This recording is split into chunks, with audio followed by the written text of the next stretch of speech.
இப்போ தான் gate exam பற்றி கேள்விப்படுறீங்க அப்படின்னா ஃபஸ்ட்டு கேட் எக்ஸாம் பற்றி நான் சிம்பிளாக சொல்லிடுறேன். சொல்லிவிட்டு நம்ம கேட் 2026 எக்ஸாம் பற்றின அப்டேட் பற்றி பேசலாம்.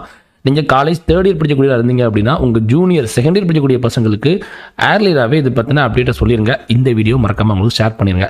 ரைட், ஃபஸ்ட்டு கேட் எக்ஸாம்னா என்னங்க? GATE graduate aptitude test in engineering. Okay, இது ஒரு ப்ரெஸ்டீஜியஸான நேஷனல் எக்ஸாமுங்க.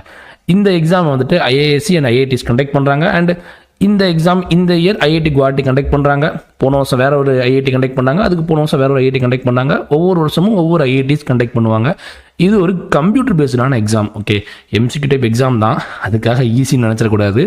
எஸ், இதுவும் one of the toughest exam in India. ஓகேங்களா, இது ஒரு டஃப்பான எக்ஸாம் தான், கிராக்கே பண்ண முடியாதுன்னு கிடையாது. ப்ராப்பரான ஸ்ட்ராட்டஜியோடு நீங்கள் வந்து இதை அணுகுனீங்கன்னா கட்டாயமாக அந்த எக்ஸாமை கிராக் பண்ண முடியும். இந்த எக்ஸாமுக்கு வந்து பார்த்தீங்கன்னா நீங்கள் காலேஜ் தேர்ட் இயர் படிக்கக்கூடியவனாக இருந்தீங்கனாலே தாராளமாக இந்த எக்ஸாமுக்கு நீங்கள் எலிஜிபிள். அண்டு இந்த